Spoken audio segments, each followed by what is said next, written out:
Então, pessoal, vamos começar a nossa discussão sobre petróleo. Lembrando que o petróleo é uma das maiores fontes dos compostos que só tem carbono e hidrogênio, chamado de hidrocarbonetos, e são encontrados aí em regiões de bacias sedimentares, né? E justamente é aí que entra duas teorias básicas da origem do petróleo, a teoria orgânica e a teoria inorgânica. Pela teoria inorgânica, o petróleo ele teria vindo aí da reação de carvão com o gás hidrogênio até a formação dos primeiros hidrocarbonetos, né?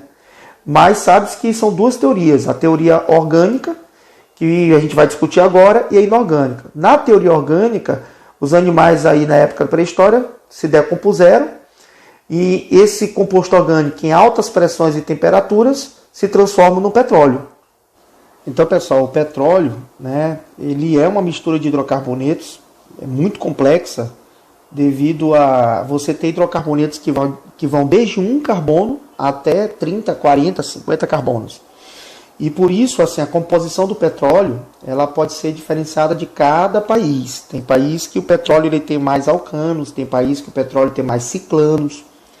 Mas quando o petróleo ele sai ali da extração, que a bomba faz a extração do petróleo, o petróleo bruto, ele vai ter que ser submetido a 2 processos de purificação, como está aqui no texto. Ele vai ter que fazer a decantação para separar a água salgada, né? Porque você sabe que está numa bacia sedimentar, que foi assoalho marinho, então tem ainda no fundo dessas bacias sedimentares água salgada. E o processo de filtração para separar a argila, a areia, partículas sólidas. De vez em quando ainda pode-se usar um processo chamado flotação, né? Que é formar uma espuma para poder retirar as partículas. Mas basicamente, antes de chegar na refinaria para fazer a destilação, o petróleo tem que passar por 2 processos físicos de separação, que é a decantação e a filtração, tá? No caso, o petróleo, como eu falei para vocês, eles não têm a mesma composição. Então, basicamente, o petróleo ele é dividido em bases. Nós temos petróleo de base parafínica, petróleo de base asfáltica e petróleo de base naftênica. No caso, o petróleo de base parafínica, que é o melhor petróleo, que está lá no Iraque, no Irã, naquela região toda ali, é o petróleo que você tem uma alta quantidade de alcanos, tá? E esses alcanos, eles na realidade estão de cadeia linear e, portanto, apesar de ele ser rico em alcanos, que é a fonte do petróleo, ele ainda tem que passar por um processo onde transforma essas cadeias lineares em cadeias ramificadas, que é um processo chamado de isomerização, tá? Na isomerização você vai transformar cadeias normais em cadeias ramificadas. Isso é um processo que ocorre dentro de uma etapa chamada de reforming, ou seja, reforma catalítica, que a gente vai discutir daqui a pouco, tá, pessoal? Então, quando o petróleo ele chega na refinaria, ele vai passar por um processo de destilação que a gente vai ver agora na animação. Mas antes de começar a animação, eu queria te dizer o seguinte: quanto mais carbonos tu tem no petróleo, maior vai ser o ponto de ebulição, ou seja, maior vai ser a temperatura necessária para que esse hidrocarboneto ele volatilize. Mas também, quanto maior o ponto de ebulição, mais facilmente ele vai retornar para a fase líquida. O importante é você notar que quando você vai fazer uma destilação fracionada, os componentes, as frações do petróleo, que são misturas de hidrocarbonetos, e antes de a gente começar a falar sobre o vídeo, eu queria que você percebesse, por exemplo, aqui, ó, quando a gente fala fração gasolina, aqui, ó, você não tem uma fórmula para gasolina. O que seria a gasolina? Seria uma parte do petróleo que contém de 6 a 10 carbonos. Então, o que a destilação fracionada vai fazer? Ela vai separar frações menores, misturas menores de hidrocarbonetos, tá? Conforme a gente vai ver agora na animação. Então, na hora que o óleo sai da extração, passa pelo processo de filtração e decantação, ele vai para a destilação fracionada e vai ser separado de acordo com seus pontos de ebulição, tá? E lembrando que cada uma dessas frações que vai ser vista no vídeo, elas são misturas menores de hidrocarbonetos, como a gasolina, que tem de 6 a 10 carbonos. Tudo bem, galera? Então, pessoal, e o petróleo? Ele vai passar para ser extraído, né? Vou voltar um pouco aqui o vídeo para você olhar. Para ele ser extraído. Então, depois que você encontra a bacia sedimentar que tem o petróleo, você vai fazer a extração desse petróleo, né? E aí você vai usar primeiro brocas de perfuração, chamado brocas com diamante, que vai perfurar o assoalho sedimentar, por vezes algumas rochas que possam estar no meio do caminho. Você vai fazer então a extração desse petróleo.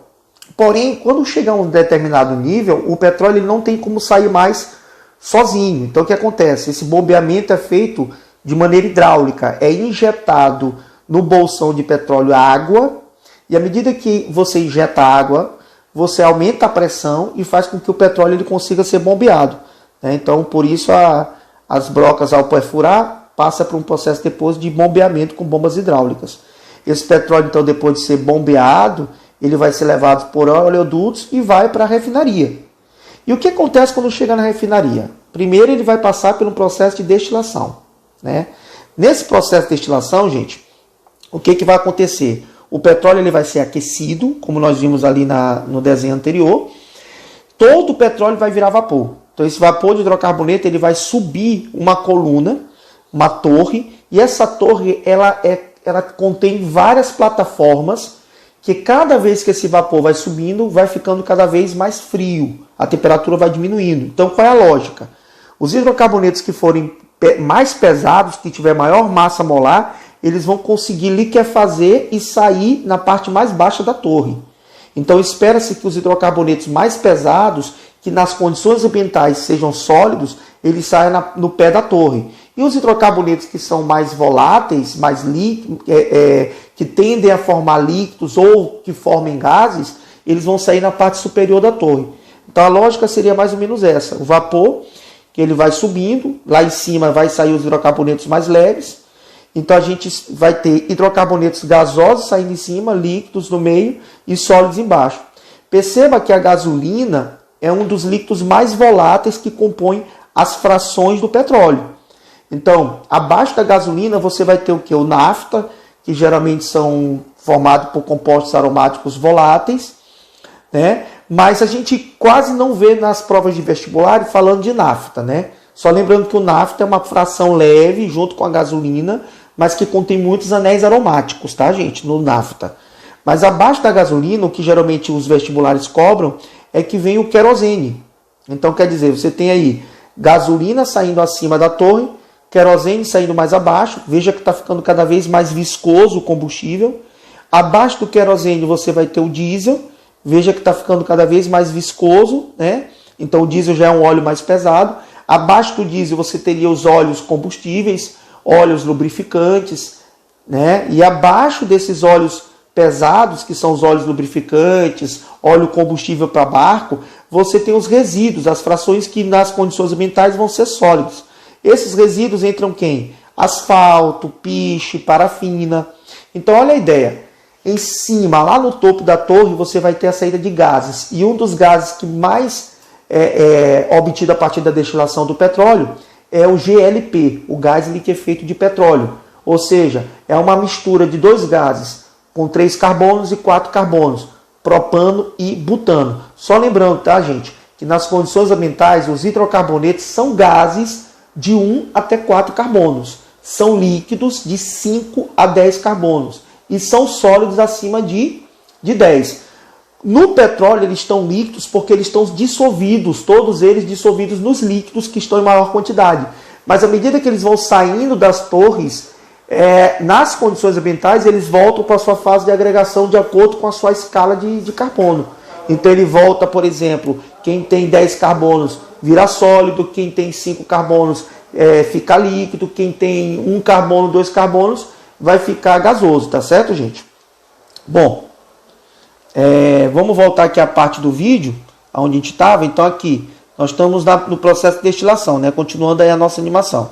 Então só recapitulando, vai sair na parte mais alta da torre os hidrocarbonetos leves, e na parte mais baixa os sólidos, hidrocarbonetos mais pesados, a gasolina sai em cima, nafta mais abaixo, no caso querosene, que é cobrado em vestibular, abaixo o diesel, abaixo os óleos pesados como lubrificante, e mais abaixo nós temos aí os sólidos como graxa, parafina e asfalto.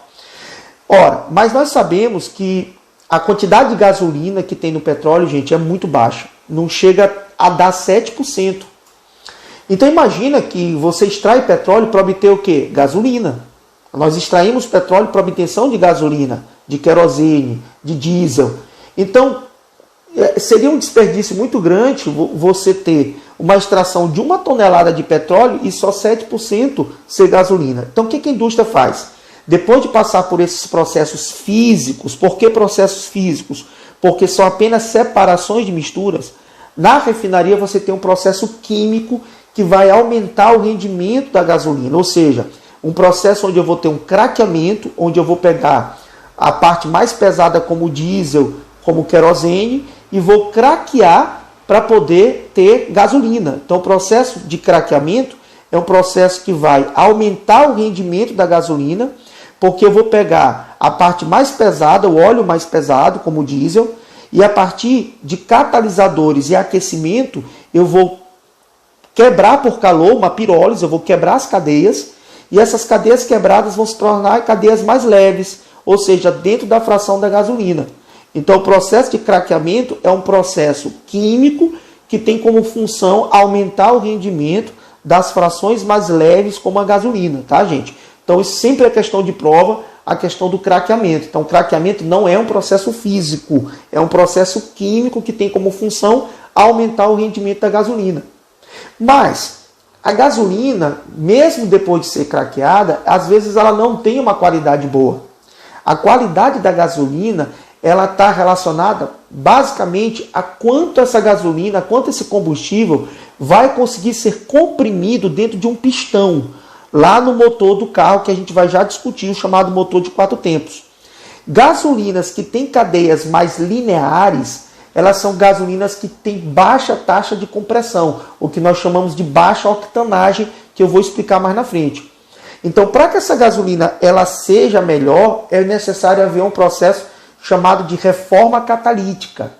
Essa reforma catalítica, ela vai transformar cadeias que são aromáticas em cadeias abertas, em alcanos, que vai transformar alcanos em cadeias ramificadas. Então eu tenho aí a alquilação, eu tenho a isomerização, que é um processo onde cadeias abertas normais vão ser transformadas em cadeias ramificadas para melhorar essa gasolina, tá? Mas isso eu vou discutir daqui a pouco, quando eu falar em índice de octanagem. Então, seguindo depois do craqueamento, a gasolina ela vai passar por outro processo químico, que são o reform, as reformas catalíticas, que tem a função de melhorar o combustível. Por exemplo, a nafta, que é rica em cadeias aromáticas, em cadeias cíclicas, por catalisador, vão ser transformadas em cadeias abertas. E as cadeias que são normais são transformadas em cadeias ramificadas. No entanto, pessoal, mesmo depois que é feito o craqueamento, para que possa obter gasolina, essa gasolina ainda não está com o índice de octanagem ideal. Então, o que a indústria faz? A refinaria. Ela coloca aditivos, chamados de antidetonantes. Por que desse nome antidetonante? Justamente porque esse aditivo, por ser ramificado, ter uma cadeia ramificada, ele aumenta a taxa de compressão do teu combustível. Então, quando o combustível entra no pistão do carro, quando ele vai ser comprimido, se ele não tem uma boa taxa de compressão, se ele não resiste a ser comprimido, ele acaba detonando, explodindo antes do tempo. Então, e o carro perde força, né? Perde potência. Para isso não acontecer, além de fazer a isomerização, que é transformar cadeias normais em ramificadas, a indústria ainda coloca o chamado antidetonante. Antigamente se usava o chamado chumbo tetraetila, mas devido à emissão de chumbo para a atmosfera, a partir da década de 80, foi trocado pelo éter metil terc-butílico. Metil, que é o radical metil de um lado, e o radical terc-butil do outro, que em inglês fica metil terc-butil-éter, com a sigla MTBE. Tá? Então, o processo de aditivos antidetonantes, ele tem que ser feito depois do craqueamento. Então, você adiciona o MTBE para aumentar o índice de octanagem. Só que, para entender o que é essa octanagem, eu preciso entender como funciona o motor de um carro, o chamado motor de 4 tempos, né? Então, o motor de 4 tempos, ele obedece o ciclo de Carnot, e a gente vai discutir basicamente o que são cada tempo. Então, você está vendo aí um pistão, né? Você perceba que você tem um pistão que pode subir ou descer. Essa parte branca que está bem no meio das válvulas é a vela do carro, aonde é ligado a bateria do carro. e que é transmitida a corrente elétrica, produz uma centelha para que faça a explosão do combustível. Você nota que na esquerda você tem a válvula de entrada e na direita a válvula de saída. Então o primeiro tempo do carro é chamado de admissão, ou seja, o combustível ele entra, há uma entrada de ar e combustível, né? À medida que essa válvula é puxada, há uma despressurização e o combustível ele se volatiliza, ele vira vapor, se mistura com o ar, tá? E aí a válvula fecha. Então o primeiro tempo é a admissão, é a entrada de ar e combustível no pistão do carro, tá? Após a entrada de ar e combustível, há o fechamento da válvula e aí vem o segundo tempo. O segundo tempo, o próprio movimento do carro vai fazendo com que esse pistão também comprima. É onde esse combustível vai ter que ser comprimido. E aí que a gente volta a repetir. Se esse combustível não tiver uma boa taxa de compressão, se a cadeia não for bastante ramificada, ele detona antes desse pistão chegar ao máximo de compressão possível. Quanto mais comprimido for o combustível, quando ele explodir, maior vai ser o torque, a potência do teu motor. Então o segundo tempo é chamado de compressão. O combustível ele é comprimido até o máximo que se consegue. E aí vem o terceiro tempo. Eu quero que você observe para a vela que está lá em cima, como ela vai produzir a centelha para a explosão, que é o terceiro tempo chamado de ignição. Então o combustível ele é comprimido, aí vem a vela e faz a ignição. Então explode o combustível. E aí o combustível ao ser explodido produz gases, e esses gases da combustão desse hidrocarboneto expande, empurrando o pistão para baixo. Esse pistão é empurrado para baixo, movendo a engrenagem do carro, fazendo o carro entrar em movimento. Há produção de gases e água. Então esses gases que expandiram com essa combustão em altas temperaturas, eles expandiram, empurraram o pistão para baixo, mas esses gases e esse vapor d'água tem que ser eliminado para que inicie novamente o ciclo. Então vem o quarto tempo, que seria justamente o escapamento. A válvula se abre de saída e os gases são eliminados para o escapamento do carro. Tá? Vamos ver como é que funciona a questão da octanagem.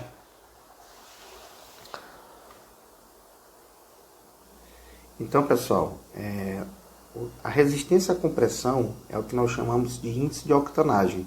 Essa resistência à compressão que vai fazer com que o combustível ele se torne mais compressível, e quanto mais compressível o combustível, mais torque a gente dá no motor, né? Que a gente vai já falar sobre esse motor de 4 tempos. Então perceba que aqui no N-heptano, a tua cadeia ela já é linear. Ou seja, ela já tem a maior superfície de contato possível. Então quando você tenta comprimir essa cadeia, ela não tem mais para onde ser comprimida. Quando você tem radicais, e aí a gente já pode colocar uma regra que é a seguinte: quanto maior for o número de ramificações, menor será o quê? O ponto de ebulição, e maior será a volatilidade desse hidrocarboneto. Por que isso acontece, gente? Porque esses radicais, eles geram o que nós chamamos de impedimento espacial. O impedimento espacial, ele na realidade, ele é justamente o responsável porque essas moléculas elas não consigam ser encostadas uma na outra. Então, à medida que você tem vários radicais, a molécula ela se afasta e, portanto, quando ela vai para o pistão do carro, ela consegue ser comprimida muito mais. E esse índice de compressão é o que vai ser responsável pela qualidade do combustível. A gente pode ter aqui, no caso, uma escala que vai de 0 a 100, na realidade, a gente pode botar até mais de 100, mas vamos entender como é que funciona o chamado índice de octanagem, né? Então, quando nós dizemos que a octanagem é 0, não quer dizer que você tenha só N-heptanos. Qualquer gasolina, ela pode ter uma octanagem 0, desde que ela, ao ser comprimida, ela se comporte como se ela tivesse apenas heptanos, ou seja, ela detone antes do pistão chegar até o final, né? Então, consequentemente, quando você tem uma gasolina que ela é pouco compressível, ela está se comportando como se ela fosse formada apenas por cadeias lineares. Então, ela não tem como ser comprimida. Já quando a cadeia, o combustível consegue ser bastante comprimido, ele vai se comportar como um combustível tendo apenas esse cara aqui, que é o chamado isoctano, né? Esse isoctano, na realidade, ele não precisa estar dentro do combustível. Mas a gasolina ela se comporta como se ela tivesse apenas isoctanos. Então é uma alta taxa de compressão. Quando nós dizemos que uma gasolina ela tem octanagem 120, quer dizer que ela vai resistir 20% a mais de compressão do que se ela tivesse 100% de isoctanos. Então é claro que a indústria, como a gente viu no vídeo agora há pouco, ele adiciona o MTBE, né, o éter-metilterquibutílico, para poder ganhar essa octanagem até 120, porque na prática mesmo a gente não consegue ter altos índices de octanagem com a gasolina recém saída da refinaria.